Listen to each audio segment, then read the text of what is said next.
Bom, no nosso hot site, a ideia então é que a gente acesse a URL padrão do nosso site, onde eu vou ser direcionado para a minha index. E aqui, nesse caso específico, eu estou passando qual é o path, né, qual é a URL do hot site específico que eu quero que seja exibido. Claro que a gente pode esconder essas informações, né, a gente pode traduzir essas informações para aquele formato padrão de URL que a gente conhece, né? As URLs amigáveis. Né? Por enquanto, vamos deixar dessa forma. Então, quando eu acessar esse link aqui, quando eu acessar esse link, eu quero que essas informações aqui do meu hot site, elas apareçam e mais, eu quero que essas informações aqui, elas venham do meu banco de dados, para eu não ter que ficar atualizando o HTML para o usuário, ou seja, para o usuário poder ter uma interface onde ele faz a atualização desses dados e isso é enviado aqui para o nosso site, para o nosso hot site, beleza? Então vamos dar uma olhada agora no código que responde essas informações aqui dos quadros, né, dos sections que a gente tem. Então, pessoal, para a gente responder aqueles quadros, né, aquele path, eu vim aqui no hot site service, no nosso método get, né, ele é responsável por retornar as informações que existem de hot sites dentro do meu sistema.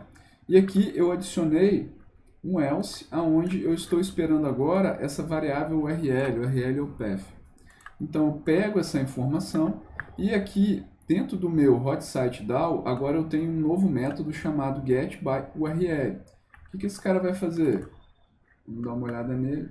Esse cara ele vai fazer um select agora utilizando a minha URL que está sendo passada por parâmetro. E aí ela vai retornar, esse cara vai retornar as informações do próprio hot site e também as informações dos quadros que estão relacionados dentro do hot site. Então nessa linha aqui eu passo quais são o ID do hot site que eu estou atualmente, né? Então nessa informação aqui eu passo o ID do hot site atual e retorno esse cara aqui, esse DAO do quadro, retorna todos os quadros relacionados àquele hot site e ele é preenchido aqui num atributo do meu objeto hot site que eu declarei aqui. E esse cara então é retornado aqui para o meu serviço. E aí, depois disso tudo, eu volto essa informação para o meu cliente, para a requisição que foi feita, para poder atender essa resposta da requisição. Com isso, a gente tem a exibição desse site aqui que vocês viram, com a informação vindo do banco de dados. Então vamos dar uma olhada agora como que a gente faz do lado do cliente para fazer essas requisições. Então, pessoal, do lado do cliente, a gente pode ver aqui na estrutura de pastas que foi criada. Então a gente organizou o nosso cliente, nós temos controle, modelo, né, um pacote útil para a gente guardar alguns JavaScripts mais específicos e a parte da visão. O que é interessante aqui nessa separação, pessoal?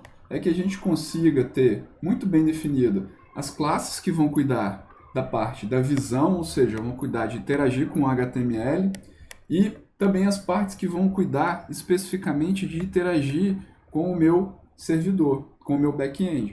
Então, com isso, eu consigo organizar melhor o nosso código. Se a gente fizer uma analogia para os frameworks que temos disponível hoje no mercado, por exemplo, o Angular, ele faz essa pequena divisão, né? A gente tem essa divisão dentro desses frameworks. Então, ele é um framework MVC, por exemplo, no cliente.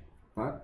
Então, é interessante a gente ter esse tipo de organização dentro do nosso cliente. Então, aqui, especificamente, eu dividi em hot site visão. Hot site visão, ele tem alguns métodos como limpar tudo e carregar todas as informações que vêm a partir do meu servidor. Então, esse método aqui, carregar tudo, ele vai ser chamado quando eu tiver o retorno da minha requisição GET com todos os quadros. Ele vai pegar o meu lista quadros ID, que é um ID que eu dei especificamente lá no meu HTML, a gente vai dar uma olhadinha nele. E a gente vai percorrer esses caras, a gente vai percorrer esses quadros, que vem de retorno da requisição do GET, vai ser um JSON, e com isso eu consigo percorrer e ir gerando um HTML para ser preenchido lá no meu cliente. Então esse HTML aqui ele vai ser construído dinamicamente no meu cliente. Então o section vai ser construído no meu cliente, algumas informações aqui. E esse cara aqui, ó, o HTML, é o que está vindo do meu servidor. Então ele vai ser colocado ali dentro da minha seção. Então é um HTML que vai ser colocado ali dentro. Aqui no meu index, em vez de eu ter agora todas aquelas informações HTML da seção, eu só tenho agora esse cara aqui, que é o que eu vou usar ali naquele método carregar todos, para poder criar todas as seções do meu site. Então essas seções elas vão ser criadas do lado do meu cliente. Qual que é a vantagem de fazer dessa forma, pessoal? A gente entrega todo o trabalho de construir a interface para o cliente. E o servidor ele fica mais leve, ele fica menos pesado em termos de o que ele tem que fazer. Então o HTML não é construído no servidor, só o dado é passado para o cliente e com isso o cliente é que tem mais trabalho, ele acaba tendo mais trabalho, porém o servidor ele fica mais leve, beleza? Vamos dar uma olhada agora na persistência, que é a classe que eu vou utilizar para poder enviar as informações para o servidor e recuperar as informações do meu servidor. Então eu tenho aqui o método listar todos. Esse cara, o que ele faz? Ele vai pegar as informações da URL que a gente colocou lá no início, com aquele finalzinho URL igual teste, vai concatenar aqui para fazer o nosso get. Por quê? Porque eu estou querendo perguntar essa informação para o meu serviço.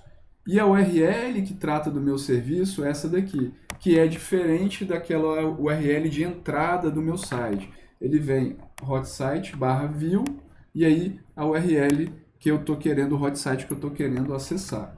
Então aqui eu estou construindo, né, junto com esse cara, mais o path, que é a URL igual teste, no caso aqui do exemplo, isso vai variar de acordo com o hotsite que a pessoa estiver acessando. E eu estou utilizando aqui o jQuery para poder fazer essa chamada, que nada mais nada é do que um atalho para a requisição padrão que eu tenho lá do meu JavaScript. Então eu escrevo um pouco menos de código quando eu utilizo uma biblioteca. Então aqui eu estou fazendo um get. Quando esse get em cima desse path aqui ele retornar, essa informação ela vai vir para cá, para dentro de data. Esse cara aqui então eu posso pegar e fazer alguma coisa com ela. O que eu preciso de fazer com ela? Eu preciso de atualizar a minha interface. Então eu preciso de atualizar a minha interface gráfica, o meu HTML. E aí para isso eu estou usando aqui um padrão observador. Então eu tenho aqui um listener que eu criei e aí eu notifico qualquer interface gráfica que esteja querendo ouvir essa informação. Então o dado ele é passado aqui e quem vai receber essa informação, na verdade, vai ser esse cara aqui. Então, quando eu chamo esse notify, na verdade, eu estou chamando automaticamente esse cara aqui. Eu estou chamando essa função aqui de carregar todos, então, aquela informação é passada para cá, e aí, com isso, eu consigo atualizar a minha interface gráfica. Além disso, pessoal, a gente precisa de startar esse cadastro desse lista, né? Então, para isso, a gente construiu um controlador. Esse controlador aqui, ele vai nada mais, nada menos do que anexar, né? Vai cadastrar todas as classes que precisam ser avisadas quando uma nova informação ela chega. Então, basicamente, isso acontece nessa função aqui. Então, aqui eu estou dizendo, olha, quando aquele notify ele for disparado, é isso aqui que eu quero que seja feito dentro do meu sistema. Então, é isso aqui que eu quero que seja chamado, beleza? Qual que é a vantagem de utilizar um padrão desse aqui? É que eu consigo construir diversos listeners dentro do meu cliente de uma forma única, todos eles eu consigo notificar, digamos assim, ao mesmo tempo. Então, não preciso ficar lembrando quem eu preciso de chamar, né? Então, com isso eu facilito um pouco o meu processo de desenvolvimento. E é claro que lá na minha index eu ainda preciso iniciar esses caras, né? Então, aqui na minha index, no onload do carregamento do meu HTML, eu instancio o meu site de controle e também faço essas chamadas de inicialização, tanto da parte de visão, quanto da parte de atualizar a primeira vez essa lista para startar esse processo.